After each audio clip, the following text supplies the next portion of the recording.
the middle of last week, I started working on a video where I made a sample political ad of what we would see if Biden compromised on the debt ceiling. And so here's that ad. Biden gambled with the economy and American jobs. He said he was going all in on a clean debt limit increase. Then he turned around and folded. America needs a strong leader, not one that folds under pressure. I fold. We know you do, Joe. Wow, what a great ad. Now, it was a little vague. That is because, obviously, at the time, there was no deal, and it was all just kind of a general sense of what the Republicans would put out. And as much as I'm sick of being right, I was right, and check this out.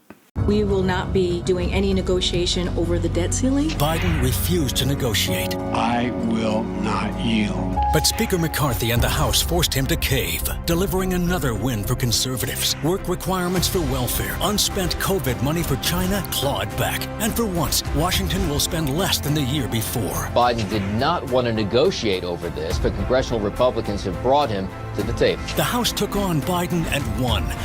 So that's the ad I saw on YouTube this evening, and it both annoyed me and proved me right, which really sucks. I do not want to be right. I would love if society would prove me wrong more often. Unfortunately, that doesn't often happen. Biden should not have caved on the debt ceiling. All he did was give them ammo. At this point, the GOP holds all the cards, essentially. If the Democrats don't go along with the debt ceiling, they get to pin all the blame for whatever happens on them. If the Dems vote against Biden's deal, then Biden has to use the 14th Amendment, which is what he should have done in the first place. What Biden should have done is he should have used the 14th Amendment to just cover our debts and make it very clear to the public and Republicans that if they want to sue to stop it, go right ahead. But at that point, whatever negative happens is on them. And he didn't do that because Democrats are spineless and it sucks. They should have stood up. Biden should have just grown a pair and used the 14th Amendment to raise the debt ceiling. We are only in this situation now. The Dems are only in hot water now because Biden caved or folded, depending on which metaphor you want to use. So, yeah, we are in a weaker position as a party, and Republicans can now lay the blame at our feet if it doesn't pass, barring some ridiculous ass stuff from the Freedom Caucus. But honestly, the way I see it is there's going to be enough Republicans that will support this and enough Democrats that will support this in the House, and the Senate is more pragmatic and they just don't really care. They're just like, let's pass this. So it's going to go through. I see no reason why this wouldn't go through. I don't see nearly enough opposition to it from either side to say otherwise. I could be wrong. I would love to be wrong. Please prove me wrong. But yeah, we are in a weak position because Biden caved. And he should have stood his ground. He should have invoked the 14th Amendment. He should have told McCarthy to suck it up, Buttercup, and deal with it. And again, if they wanted to sue, all the blame then would have been on the Republicans. All the blame. Biden did his job. He would have paid our debt, and everything would be peachy keen. And again, if they sued, if there was any challenge to it from the right, well then, hey, stuff goes south, it's on them. But now, if things go south, And it's because the Democrats, well, now it's on us. We are on the losing end of this. And so, yeah, it's all bad. Biden screwed us. Democrats are weak. They're not willing to play dirty like the Republicans. Republicans will break laws to win.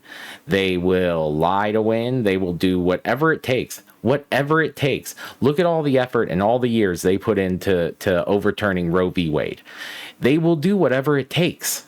And so Democrats need to nut up, need to grow a pair, need to actually be willing to fight. Because if we don't, we can end up losing our democracy to a bunch of bigoted fascists who want to create a white Christian ethno-state.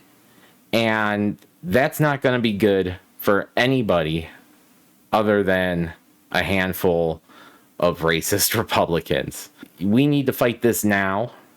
We need to fight this hard. We need to win. Because if we lose, if they gain back power, if they use this to fundraise and then use this to campaign, like, we could end up in a weaker position. No one thought Trump could win in 2016. I sure as hell didn't. Only person who called that was Michael Moore.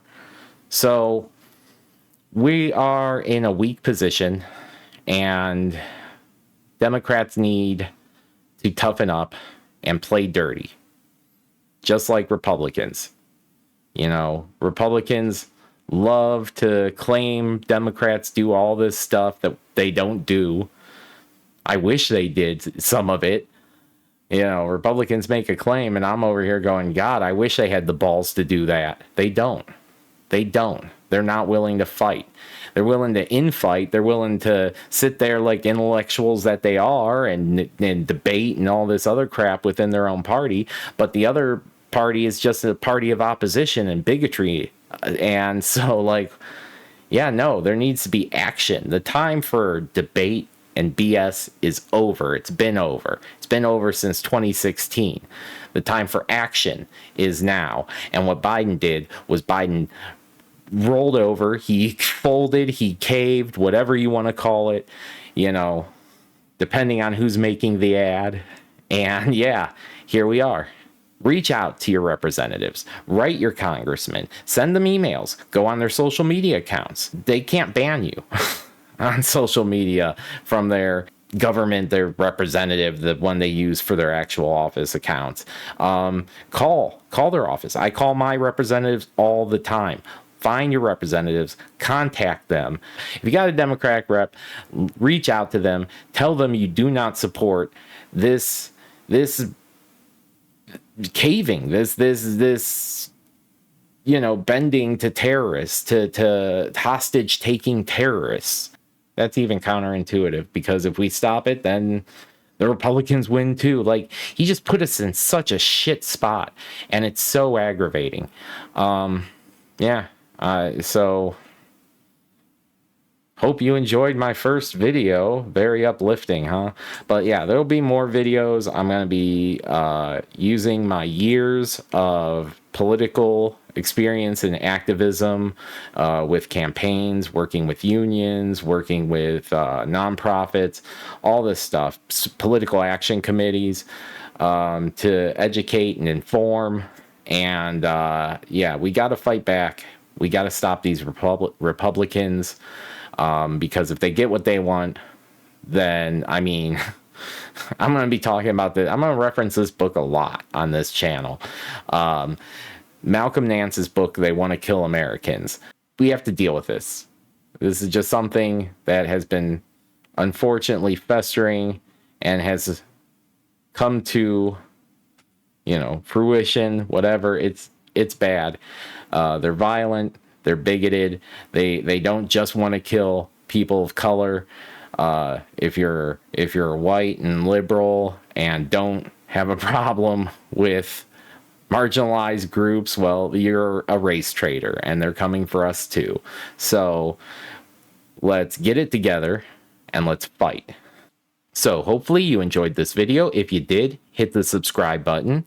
Also, hit that bell notification so you know when new videos go up. And yeah, I'll see you in the next one.